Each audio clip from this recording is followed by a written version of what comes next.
Bad Brains. I saw them at Max's Kansas City. It was 1980, and I went because my friend David was saying that he saw them like the week before, said they were amazing, and they were either opening up for the Stimulators or Stimulators were opening up for them. I hadn't seen the Stimulators yet either, so it was a double bill with Stimulators, Bad Brains, and that was like that was a mind-altering experience. I mean, before that, the only punk rock show I ever saw was the Speedies. So you go from the Speedies, which is like a very cute power pop, punky band, no disrespect, really hooky stuff. And then you go to the Stimulators and the Bad Brains, kind of like you go from Candyland into the pits of hell, But I'm happier in the pits of hell. So, so that was my first show.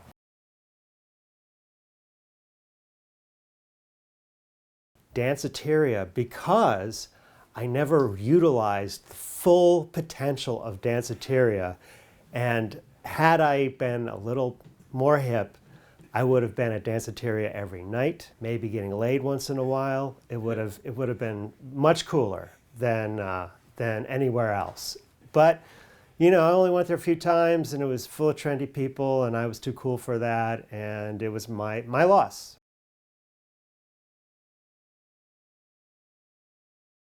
Seeing Stiff Little Fingers was pretty huge for me. I was a huge fan, and seeing them, I saw them on Halloween, and I met Johnny and Joey Ramone the same night, so that was really cool. But most amazing shows, there were a couple of Cro-Mag shows that were just unbelievable. And the first time I saw AF after I had dropped out of the scene, and then I had come back, and I saw AF at CB's, and the last time I saw them was maybe a year before that at A7's, and they weren't very good. And then I saw them at CB's, and Roger was singing. That blew me away. Murphy's Law was always a good show. Oh, wait, Black Flag, when Henry first joined the band. That one, that was amazing. That blew me away. Yeah, actually at the Mud Club. Yeah, that was a really great show.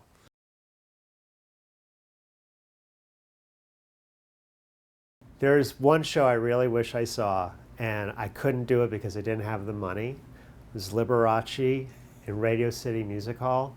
That I really wanted to see that show because I was at the height of my ironic phase, I think, when that came out, and I thought, wow, that would be really great, because he flew over the crowd like Peter Pan. I thought that would just be so incredible.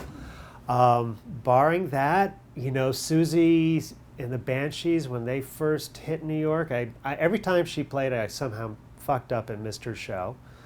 Minor Threat, I didn't see them because I was playing D&D, and I missed a lot of really great shows, actually, and most of them was because I was grounded because I'd stay up. I fucked up in school because I played D&D all the time. So, I wasn't even being a bad punk rock kid. I was being a total nerd.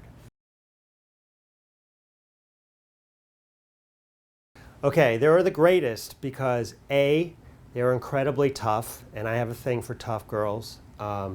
B, they got in the pit, they weren't fair, not all of them, obviously, but, they were not these lilting flowers like, I'll hold your jacket, honey, while you go and do your thing. I mean, they would break bottles over dudes' heads, they owned their sexuality, they were tough as nails, and there was a lot of them, and I've been to other scenes around the country.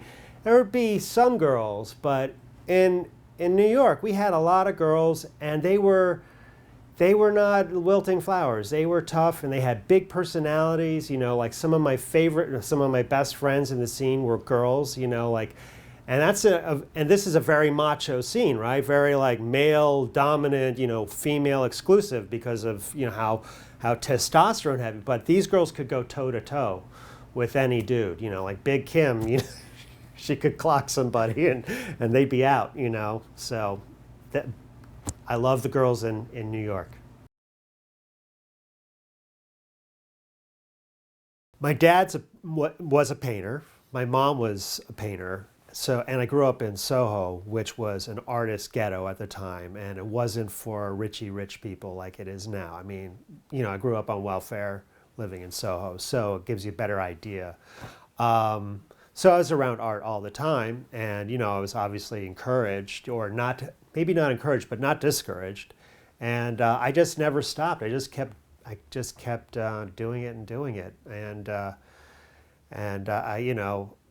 I basically, when I was 9, I realized after I was copying some Don Martin cartoons outside, from Mad Magazine, I said, okay, here's a guy who makes a living making kids laugh. What a great job. So that's when I decided at 9 that I was going to be a cartoonist. So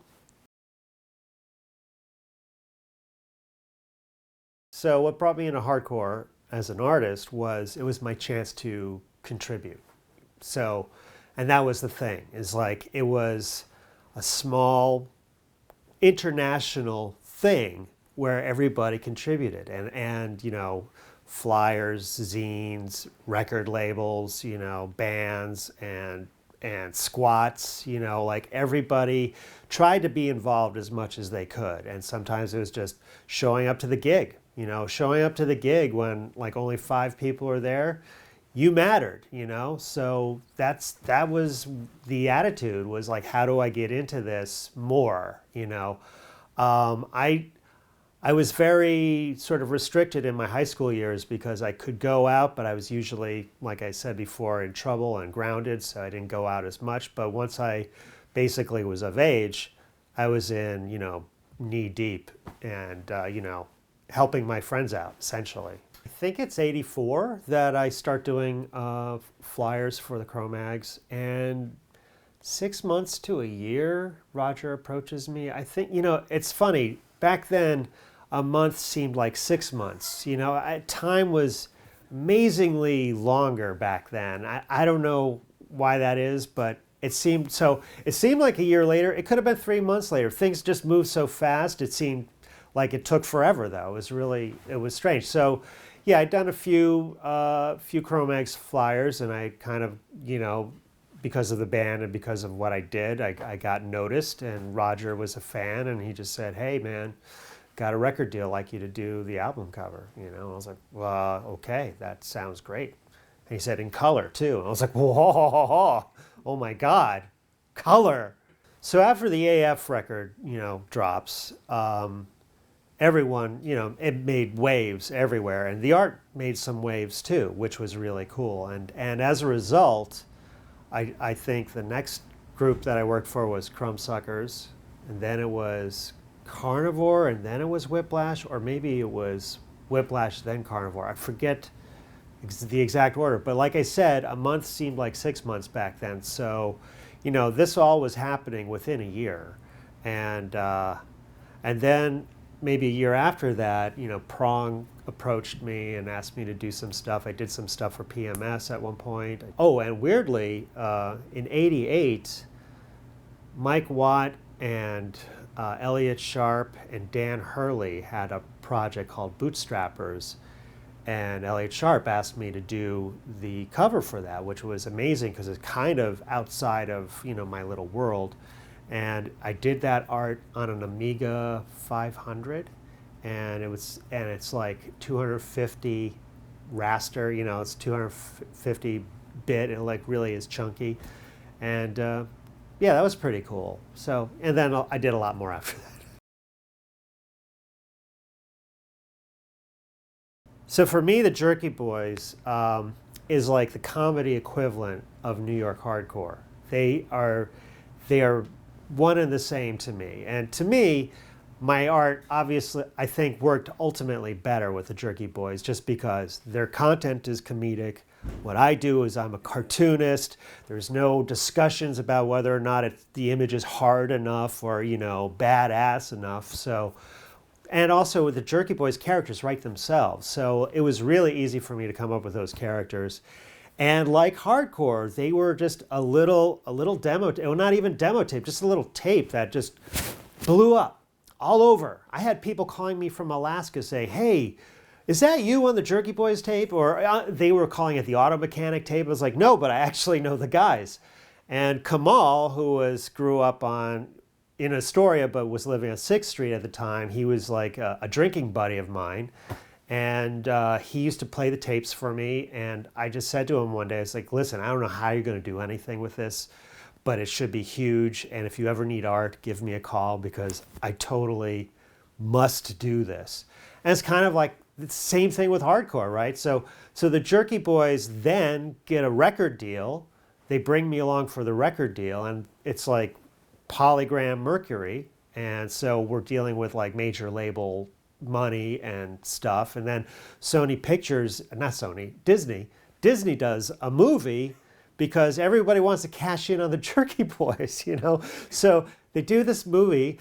I do the poster, and the poster was already done by another in-house artist, and the Jerky Boys said, no, it's got to be Sean. So I redid the poster. I had to kind of keep some of their elements, but overall it's me. And the crazy thing was, it was the best paying job I ever had, and I did it in 3 hours. I could have done it in 90 minutes, but I spent the first hour and a half freaking out that I was getting paid so much and this was going to take so little time. And then I said, well, fuck it, that's not my problem. And I just cranked it out, you know, but so it was like an insane amount of money for 3 hours work, or an hour and a half of work and an hour and a half of stress about the hour and a half of work. So that was amazing. And then there was a Jerky Boys book that came out at the same time as the movie. And I did that, you know. So these guys, if it wasn't for them, I wouldn't have had a down payment for a house in Westchester, which for me is like moving on up, you know. So maybe that doesn't make sense to anyone now, but, you know, I really had enough of living and growing up in New York. I was like, I'd like some trees. I'd like to be able to get from point A to point B without somebody not fucking with me, you know? So the way the Get Loud cover came about was I got a call from Roger and he asked me to do it, which I was like, okay, I'm there, totally, done deal. But he said that the reason he thought of me again was that I had done a painting a few years ago kind of based on the characters of that first Cause for Alarm album. And the reason I did that painting was that I've spent like the last 20, 25 years hearing how this is the greatest piece of art ever done. And I'm just like, no, man. It was great for its time. I love it and it put me on the map and everything's good. But I was like, I could do a little bit better now. So I did the painting. And I called it Eastern Front, because it's not exact, but I added eliminator aspects to it and, other stuff. And, Roger was impressed with that. And he was like, okay, this geezer hasn't, fallen by the wayside. So he gave me another shot. And it was really great because AF put me here, really. And I'm totally grateful and, and really, really honored that they asked me to do it again. And these guys have been doing it for like 35 plus years. Do your own thing, make it happen, question authority. Don't look up to people too much because they'll disappoint you. Like heroes are good, but keep that shit under wraps a little bit. Act as if you're going to live more than what you think you're going to live. That's, I would say, is number one. Like, pretend that you're going to make it for the long haul, No matter how bad you think it is. It's going to happen. And in hardcore, if you die at 50, you died an old man. I'm telling you, I'm 54. That's like 85 in hardcore years. So don't do that, okay? Make it count.